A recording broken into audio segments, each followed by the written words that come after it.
When two software programs have to communicate with each other, then some set of rules are required about how they communicate. They are called as APIs.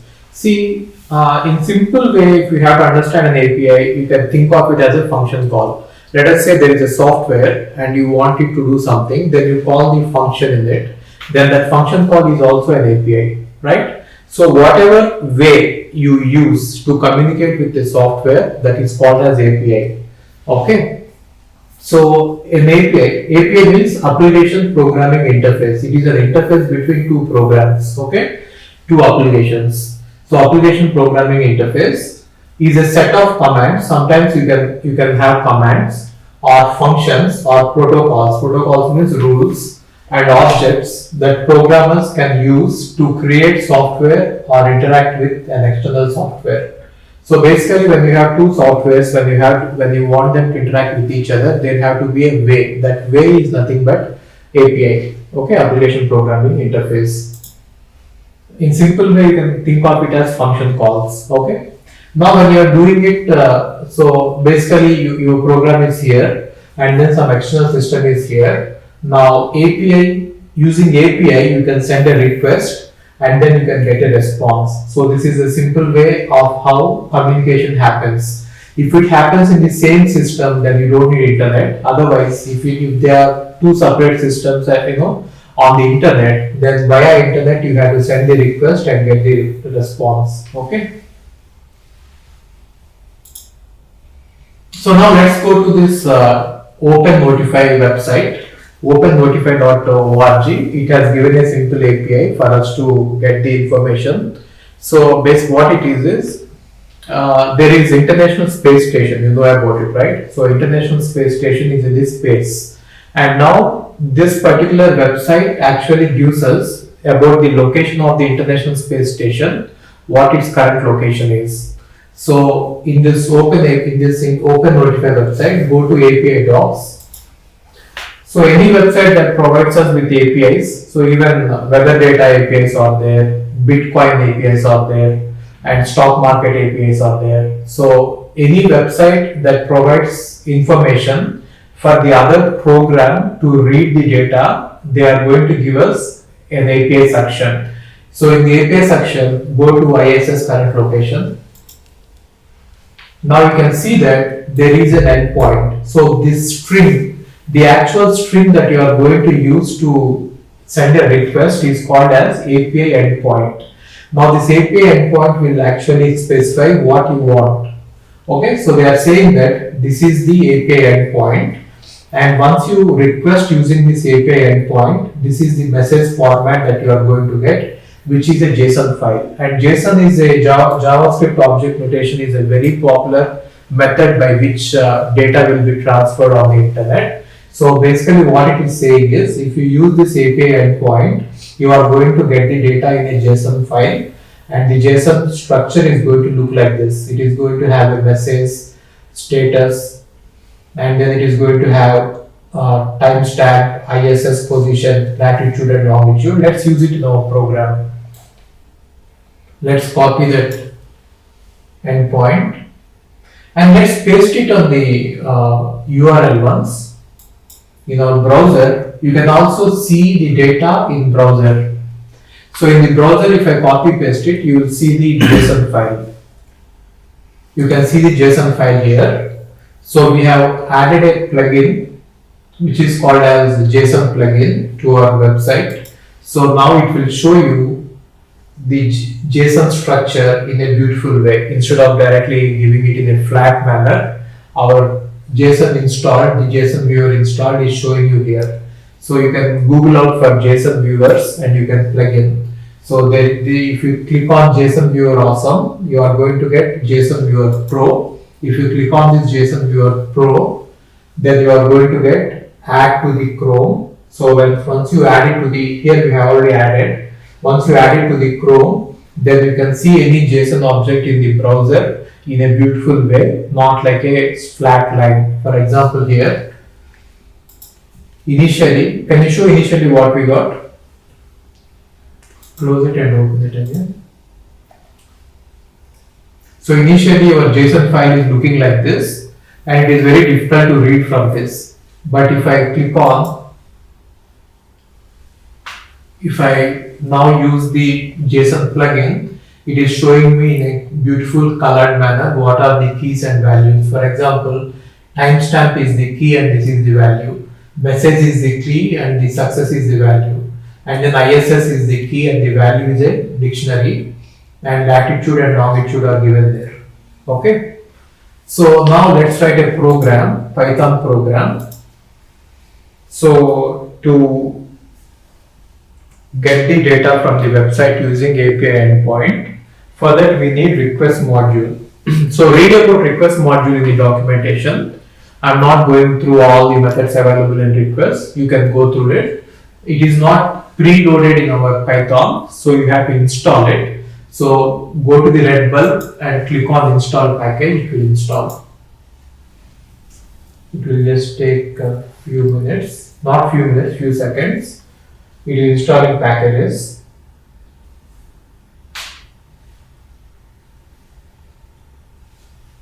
Meanwhile, you can write the program.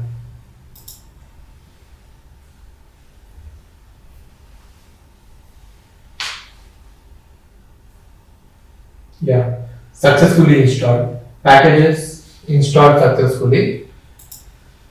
Now, using requests, you can send a GET request to the URL using the URL endpoint. Then the website will send us the information that we want. In this case, we want the ISS coordinates, latitude and longitude.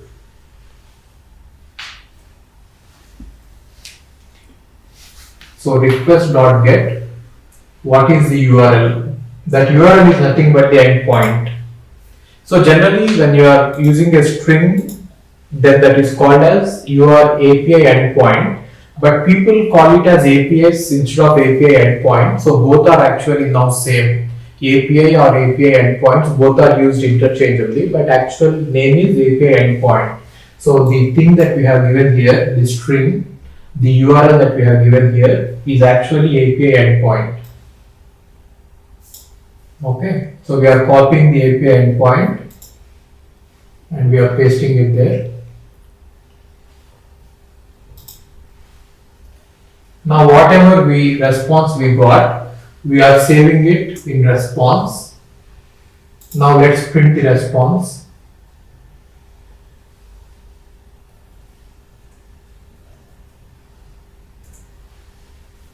You need internet connection for this because your request has to go through internet here.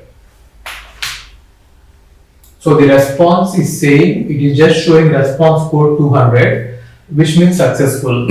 See, when you are using internet, there are various response codes that you get on internet.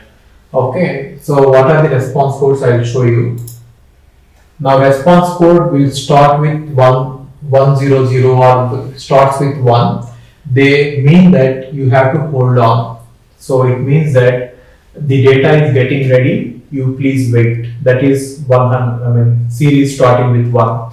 And whenever your series is starting with 2, it means that it is successful. Here you go. And whenever the series is starting with 3, it means that something is wrong, go away. You are not authorized. Basically, you are not authorized to access that information. It means go away. So I'm explaining you in simple words, okay? But there is actually terminology there, but in simple words you can think of it like this. If it is starting with 4, then it means that you screwed up, which means you made some mistake because of which you are not able to get what you wanted. And then if it is 5, if it is starting with 5, it means something is wrong with the server. It means I screwed up. So these are the codes, and there are detailed codes. Go to the website. There is a website called HTTP statuses. So if you want to, you can see it on Google, in the internet. So basically there are a lot of codes. Each one has a different meaning. So each one has a different meaning here. Okay, so go through it. Anyway, you just remember that if it starts with 1, it is this, 2, this, 3, this, 4, this, 5, this. You don't have to get into the internal details. Now I got the code 200. Now the basic thing is, if I get the code as 200, it is fine. If I get any other code, for example, let's give a small typing mistake here. I'm just deleting one S. Now run the program again. Now you got 404. Resource is not available. So like this, you will get the response codes. Now whenever you get the response codes, you have to inform the user that this has happened, this error has happened, right? So for that you can write if else. For example, response.status code, if you get the response.status code, it is saying 404. So whenever you get the response status code, you can use if statement and you can say that this has happened like that. For example, give the if else statements.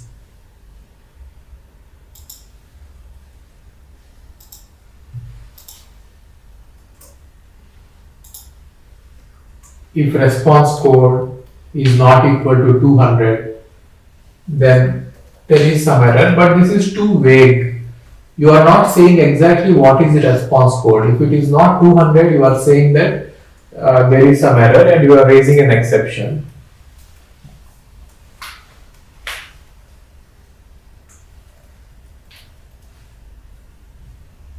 But this does not give exact information to the user.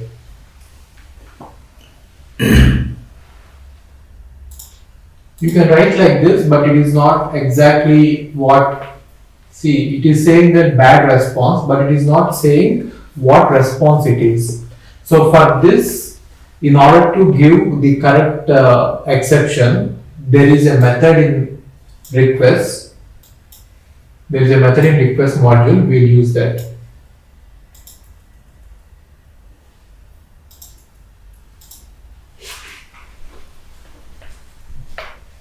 Once you get the response, you can say raise for status. If I write like this, exactly based on the status of the response, it will give you the exception, that particular exception. So you don't have to write if and else's and all that. Now let's go to the data part. Let's see what data we got.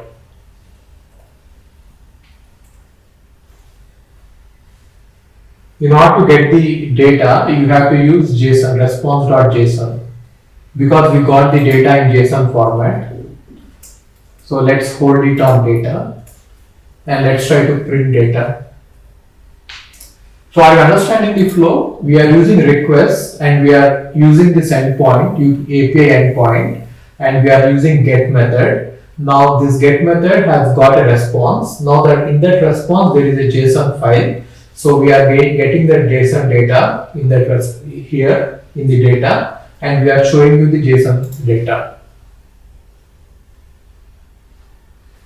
I think yes has been, yeah, there is an error there. Now you can see that the JSON data is available for us here. So this JSON data is nothing but a dictionary, right? So you can use it just like a dictionary. So on the data, you can write ISS position and you will get this dictionary, internal dictionary containing latitude and longitude.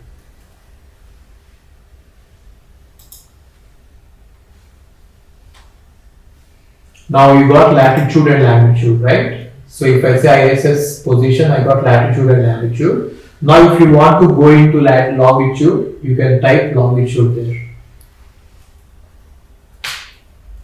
You have to be careful with the spellings.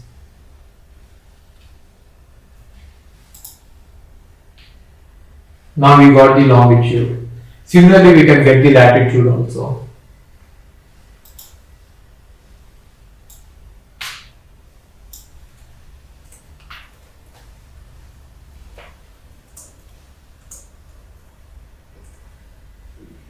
You could have copy pasted that.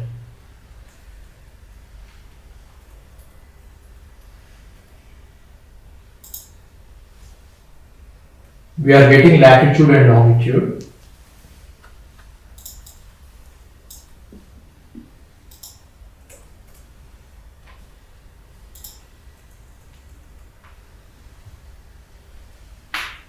Like this, you can access the data from any website where APIs are given. Sometimes you have to add more parameters like authentication and all. We will show you this in the coming videos. So we got latitude and longitude, and now we are making a tuple with latitude and longitude. Basically now this information is the latitude and longitude where ISS is currently present as of now, as we are doing this program, where it is present. Now if we print it, so the latitude and longitude are given here. So this is the longitude and this is the latitude. What we can do is, we can actually go to a website called latlong.net and go to latitude and longitude to address. It will show you on the map where it is present, where ISS is present. We are taking the longitude and pasting it in the longitude column, and taking the latitude, pasting it in the longitude box. And if I click on convert, it is going to show you on the map where it is present. So it is present somewhere here. I don't know which country it is in. It is present on top of that country. Oh, Romania. Zoom in once. Zoom in a bit. Yeah, it is present on top of, near to Romania. Okay, so as of now it is there. Now later what we want is, we will take the latitude, longitude locations of the ISS, and then if it is above us, we are going to send an email saying that ISS is above us and you can look up. Okay, thank you. So Kanye is an American rapper. For those of you who don't know him, he is an American rapper and a singer, and he says a lot of quotes. And what he has done is, he has created a website called Kanye.rest, and then he has uploaded all the quotes onto that website, and he has also given a URL which is API endpoint. Now using that API endpoint, we can get the quotes of Kanye. So this is the website, Kanye.rest, very simple website, and he has directly given the endpoint, API endpoint. This is the API endpoint. Now if you use this API endpoint, you are going to get a quote every time. So for example, copy paste it in the URL. So this is the quote that we got. So basically the JSON file which it is returning is simple. It has only one key called quote and one value which is actually the quote. If I refresh it again, it will give me a different quote. Refresh it again, it will give me a different quote. So these are all the quotes given by Kanye. It is really funny that a person has created his own website for his own quotes. But anyway, this is very simple for us to use in the starting program. So what we are going to do is, go to the program. So we have created a GUI. So a GUI we have created. Run the program, I will show you. So a GUI is created, and here we have used a canvas. On the canvas we have used an image, this yellow color image, and on top of it we have text, and bottom we have a button, and the button we are having Kanye's face as the button. When we click on the button, a quote is going to appear here. When you click on it again, one more quote is going to appear here. This functionality we want to add. So we are not going to tell you how to build this GUI because that is not the intention of the program. So I am directly going to give you this program, you can use it. What I want to discuss here is how to use URI, this API endpoints, and get the data and use it. Okay. So this entire part where the canvas is built and then the button is built, all this I am skipping it. Okay. Now, whenever this button is clicked, I want some action to be happened. I want that URI, that API endpoint to get the data and then show it on the screen. So that functionality I want to add. So we are going to use the method called get quote and that is tied to command. So therefore, whenever anyone clicks on this button, this function will be called get code, and inside that function get code, here we are going to use the get method of request and pass the URL, that endpoint, API endpoint, and we are going to get the data.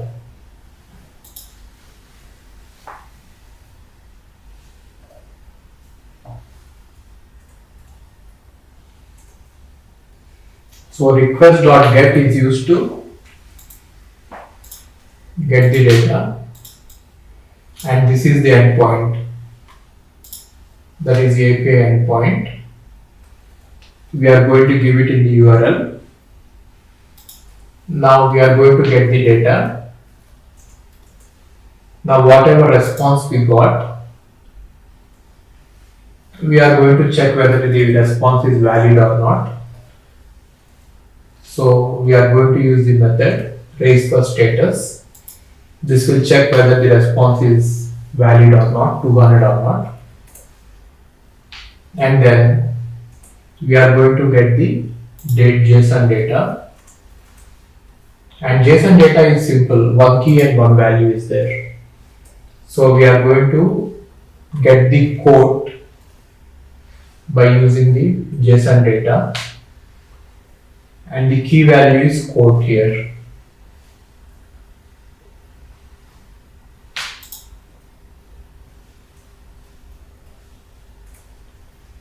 And we are going to display it on the canvas. So canvas.itemConfig, the text box whatever we have, that quote text.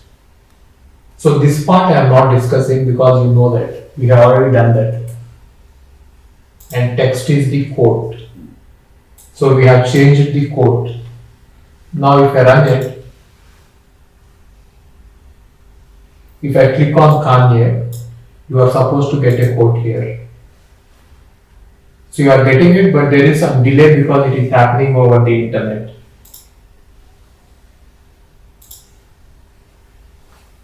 Okay, so we are getting the quotes all here.